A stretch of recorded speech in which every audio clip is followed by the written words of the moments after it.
नमस्कार, हिंद टीवी में आपका स्वागत है। 5 राज्यों में विधानसभा चुनाव के परिणाम अब सामने हैं। 4 राज्यों में भारतीय जनता पार्टी की जबरदस्त जीत हुई, जबकि एक स्टेट पंजाब में आम आदमी पार्टी की बड़ी जीत मानी जा सकती है। लेकिन इस बीच सबसे ज्यादा चर्चा जिस स्टेट के चुनाव की हो रही है वो है उत्तर प्रदेश।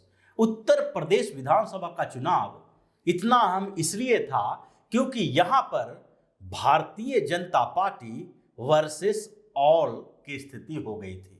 यानी एक तरफ भारतीय जनता पार्टी के समर्थन में लोग थे तो दूसरी तरफ भारतीय जनता पार्टी के विरोध में थे।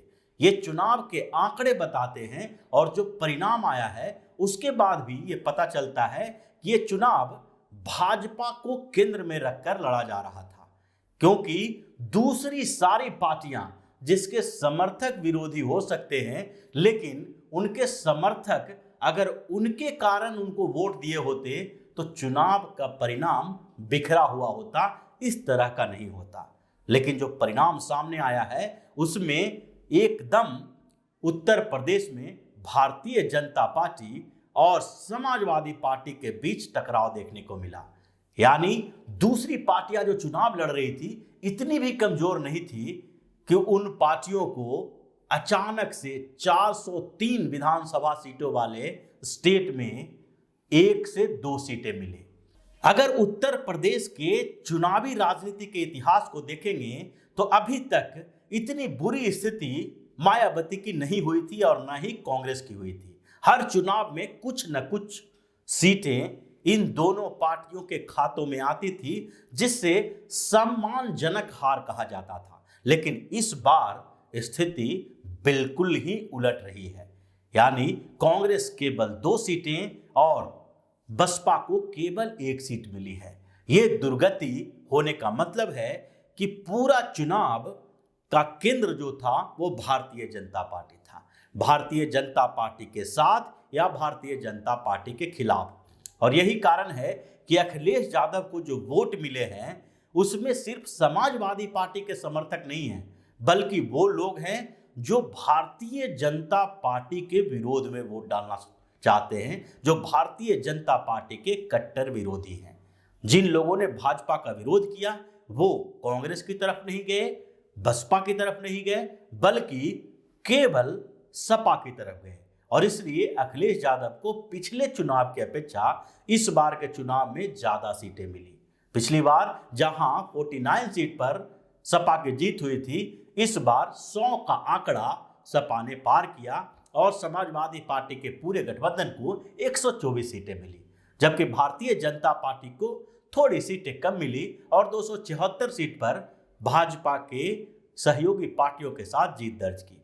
ऐसे स्थिति में देखा जा सकता है कि भाजपा बनाम भाजपा विरोधी इन दोनों गुटों में जो बची हुई थी पूरे उत्तर प्रदेश की राजनीति, उसके बावजूद अगर भारतीय जनता पार्टी को इतनी बड़ी जीत मिली तो इसमें सोशल इंजीनियरिंग का बड़ा योगदान है। क्योंकि 2 स्तर पर इसको देखा जा सकता है कि अगर समाजवादी पार्टी ने जितने भी गठबंधन सहयोगी बनाए थे उसके पीछे भी उसका मकसद यही था कि कहीं न कहीं से भारतीय जनता पार्टी के अगेंस्ट में सारे जो समीकरण हैं उसको एकत्र किया जाए। लेकिन सपा का ये एजेंडा फेल हो गया और फिर से भाजपा को अपने पुराने सोशल इंजीनियरिंग पर भरोसा रहा और कई जातियों और वर्गों ने भाजपा को वोट दिया, जिसके कारण अखिलेश यादव का मुस्लिम यादव फैक्टर भी काम नहीं आया और पश्चिम उत्तर प्रदेश में भी अखिलेश यादव और जयंत चौधरी की जोड़ी बिल्कुल फेल हो गई।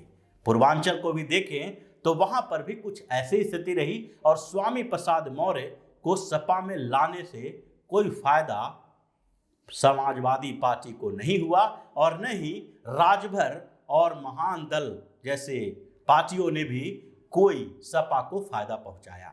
ऐसी स्थिति में अगर देखा जाए तो भारतीय जनता पार्टी को जो समर्थन मिला है और सपा बसपा को जो समर्थन मिला है उसके अब तक जो आंकड़े आए हैं जातियों के आधार पर, समुदाय के आधार पर, धर्म के आधार पर जो सर्वे सामने आए हैं उसको देखने के बाद ये पता चल जाएगा कि किन वर्गों ने भारतीय जनता पार्टी को कितना सपोर्ट किया और किन वर्गों का सपोर्ट समाजवादी पार्टी को मिला, जिससे चुनाव परिणाम भारतीय जनता पार्टी के अनुकूल हुआ। और आगे आने वाले लोकसभा चुनाव में भी क्या भारतीय जनता पार्टी अपने सोशल इंजीनियरिंग को वोट में कन्वर्ट कर पाएगी?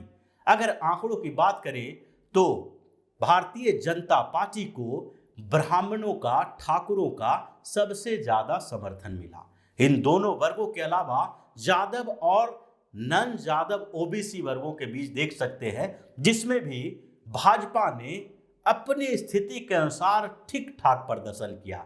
गैर यादव ओबीसी जातियों ने भारतीय जनता पार्टी को भरपूर समर्थन दिया। अगर ये पूरे आंकड़े देखें तो सबसे पहले बात करते हैं उत्तर प्रदेश के ब्राह्मणों की। उत्तर प्रदेश में ब्राह्मणों ने 65% भारतीय जनता पार्टी को वोट दिया। उसके बाद जो सपा और बसपा को वोट मिला है उसमें थोड़ा सा बिखराव देखने को मिला। इसमें भी अगर देखा जाए तो समाजवादी पार्टी को ब्राह्मणों का 16% वोट मिला और बीएसपी को 9% वोट मिला। दूसरी तरफ ठाकुरों का 71% वोट भारतीय जनता पार्टी को मिला, जबकि केवल 11% वोट सपा को मिला और 4% बीएसपी को मिला। यादव में जहां एसपी को 73% वोट मिला, वहीं भारतीय जनता पार्टी को केवल 18% वोट मिला। दूसरी तरफ बीएसपी को 4% वोट यादवों का मिला। गैर यादव ओबीसी जातियों की बात करें तो उसमें 65% सपोर्ट भारतीय जनता पार्टी को हुआ, जबकि 23% सपोर्ट उन लोगों ने समाजवादी पार्टी को किया और केवल 6% सपोर्ट बीएसपी को मिला। जाटवों के बीच भी भारतीय जनता पार्टी की स्थिति अच्छी रही और जाटवों के 34% वोट भाजपा को मिला, जबकि उनसे थोड़ा ही ज्यादा 47% वोट बीएसपी को मिला और समाजवादी पार्टी को केवल 10% वोट मिला।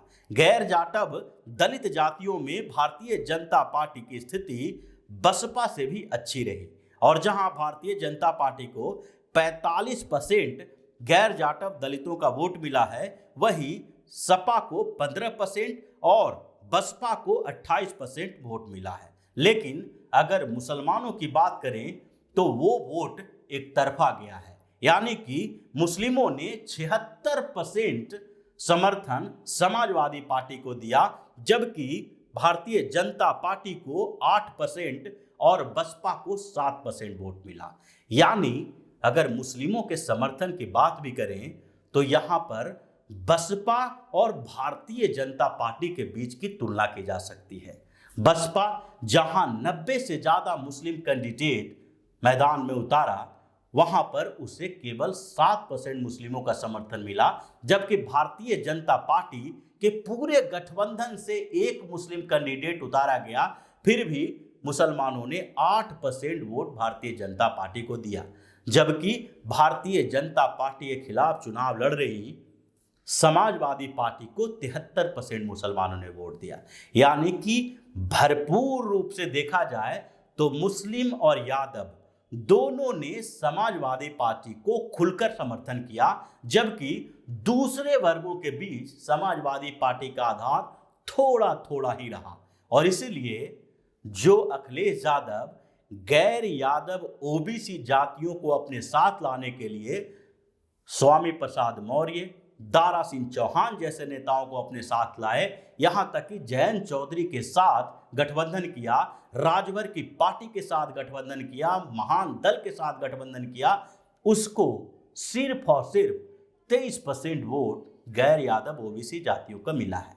तो ऐसी स्थिति में जो भारतीय जनता पार्टी की सोशल इंजीनियरिंग है वो बेहतर रही और सारे समुदायों से थोड़े बहुत वोट भाजपा को मिले और कुछ समुदायों ने जमकर वोटिंग भारतीय जनता पार्टी के लिए की। और यही कारण है कि सारे विरोधियों को इकट्ठा होने और यूपी में दो तरफा मुकाबला होने के बावजूद भारतीय जनता पार्टी को जीत मिली और योगी फिर से मुख्यमंत्री बनने के लिए तैयार है।